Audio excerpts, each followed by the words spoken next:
everyone, and welcome to this month's video tutorial group. And today I'm going to be sharing with you this card here. We're going to be using a technique called masking to make this cute elves and this cute card. So I'm using the photopolymer set Signs of Santa. We're using these two elf stamps here, and the sentiment is wishing you everything on your list and more from there. So first of all, to make your base card, if you're using metric, then we take half a sheet of A4 but cut long ways, and we're going to just fold that in half to create our card base. If you're in the US, then yours would be a piece that is 4 1/4 by 11, and you'd fold that in half at the halfway point, 5.5 inches, to create your base card. And there we have our base card. Then you're going to take a piece of Whisper White, and that is, if you're in the UK or Australia, then that piece is 10 centimetres by 14.3 centimetres. If you're in the States, yours is going to be 4 inches by 5 1/4. And we're going to be using this as our main piece. Now, what I wanted to show you to start with was, we're going to use these two little elves here, and this, got to work out which image is which. So one has a bobble hat going left and one has a bobble hat going right. So we are going to use this one here, and for this I'm using a Memento Tuxedo Black ink, and we're just going to stamp, oh dear, stamp the first elf down the bottom corner. How we want him is going to be at a slight angle, so let's do him there. And there we go. There he is in all his cuteness. And then what we also do is we stamp each of the elves on a piece of post-it note. So you've still got the sticky bits. That's the sticky bit there. And we're literally just going to cut out the design on the sticky bit that we are going to use. So if I was to now stamp this, and as you can see on this card here, if I was to stamp it like that, his foot is all going to be over this image here. So it's called masking, and what we do is we stick this piece exactly over that image there, and then we stamp him across there. And what that will do is the bit that would cross, look what happens, as if by magic, make sure I don't pull his bauble off. There we go, look at that, and we're cutting it actually on the line. There's no border or anything like that, but we put him to one side, and then we get the other one, and this one as well. So we're going to put that exactly over that image. There we go. And back to him facing the other way. It's up to you how much of these you want to overlap. There we go. Pull him off. Stick this one back on, just use the same piece, you don't need a different piece for each one. And what you can actually do is you can save these in your stamp sets, so that what happens is you don't need to cut them every time. You've got a piece that's already done then. So there we go, using this one, and we'll go up that way a little bit. And it's just a little stack of elves. There we go. Pull him off, stick this one back on. Oh, let's do that. And again, making sure it's exactly over the original image.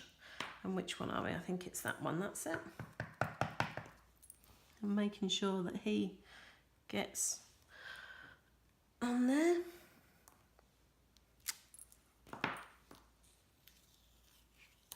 And there you go. you have your set of stacking elves that don't interfere with each other. You've got the feet aren't interfering with the hats.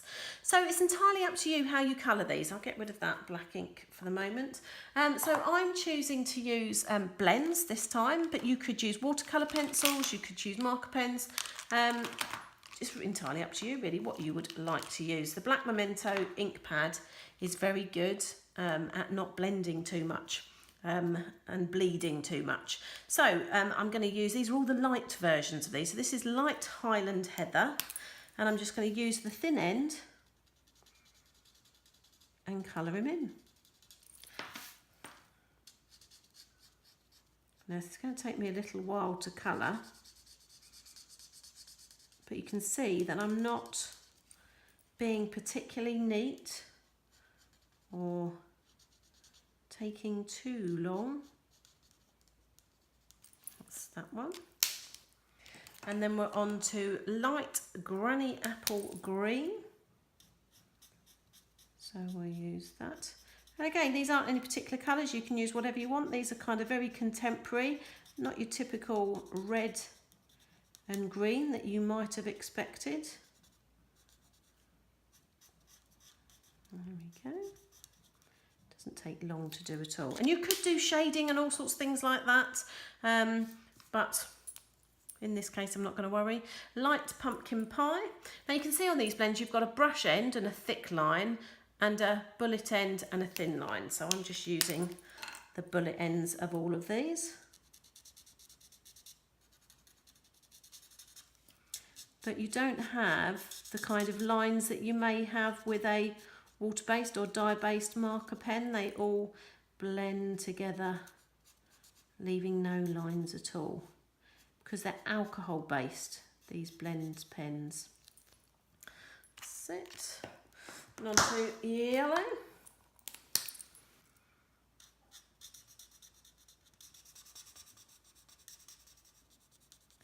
Try not to go over the line too much, but it doesn't matter if you do, don't worry.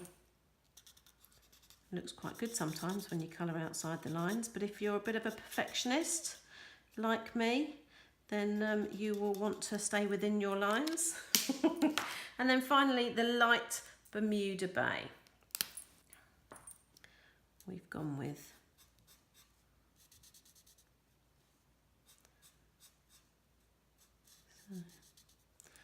and that hat. Now it's up to you, you can colour the faces or not. We have a couple of blends that are made specifically for colouring face colours, so it's up to you whether you want to use that or not. But I just want to sometimes just adding some shading around some areas. Now this is a light pool party, and just by adding a little bit, so I might go, no, let's just a kind of a bit on the hats. It's up to you where you decide the light is coming and where this should be.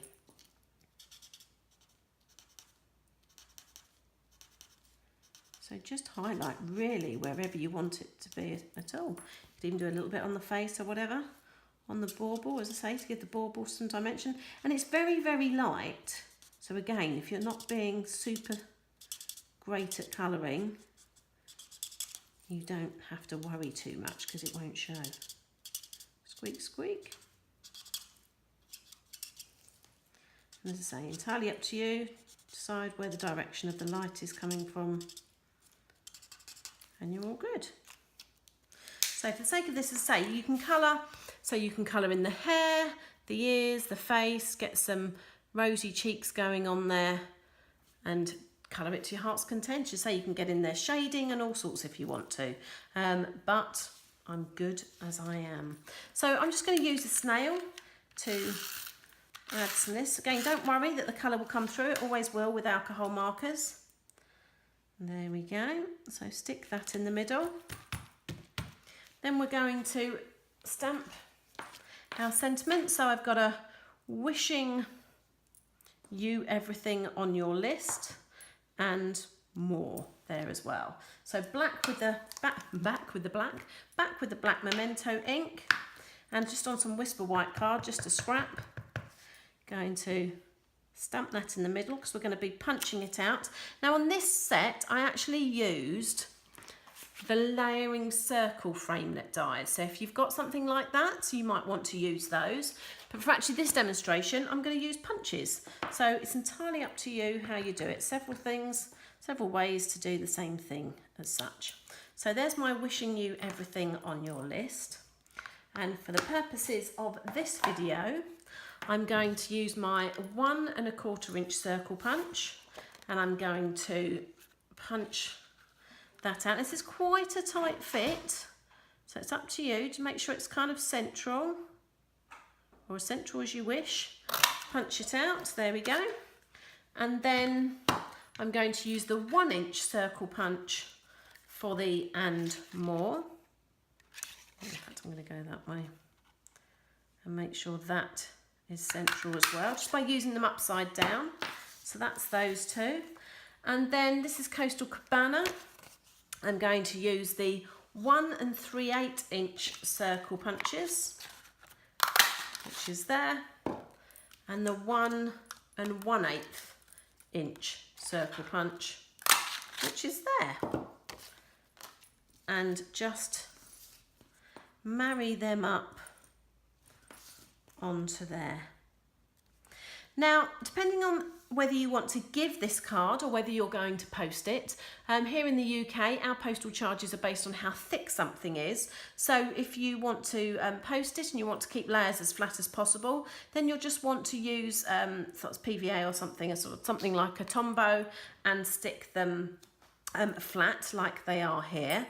But let me show you what we can also do as well. So here they are. These are slightly smaller than those ones, but I'm going to use some dimensionals, and in this case I'm just going to use the mini dimensionals. Let's move him out of the way, and just raise it up a little bit. But as I say, if you're looking at posting these, you may not want to do that, just because it might end up costing too much to post. So let's get rid of those. And we'll stick that. Let's make sure, always use a pair of tweezers. Put that there. And the and more is there. And then just to add a little bit more interest, a little bit more dimension, what I've actually used are on these. They are the Santa's Workshop enamel shapes, and you get some dots on here, some bows and some trees and things like that. But I've actually just scattered around some of these white ones. So let's move that out of the way for the moment. And again, just mix them with big and small ones. Again, just making sure that you've always got an odd number. So how 3s, 5s, 7s, whatever it is. But making sure that they are oddly numbered. Let's put that down there, I think. Another big one. Whoop. And obviously if we'd coloured them in reds and greens and things like that, then we could have done that as well. But you could use rhinestones, you could use the frosted shapes, you could use anything that you have on hand, pearls, anything like that. And there you go. So I mean, let's bring back in that one, and there you have it. So simple masking technique, and because these are on post-it notes, what I can now do is I can now get my stamp set and I can stick them in, so that every single time if I want to do masking with those shapes, then I've already got them there, done, cut out and stuck. I don't have to do them all over again. But there we go. That's this month's video for you. I hope you like it. Using contemporary colours, not your traditional colours, for a very contemporary, fun Christmas card. I hope you will agree. That's it from me. You can catch the next video by clicking on the next link. Otherwise, I will leave you there.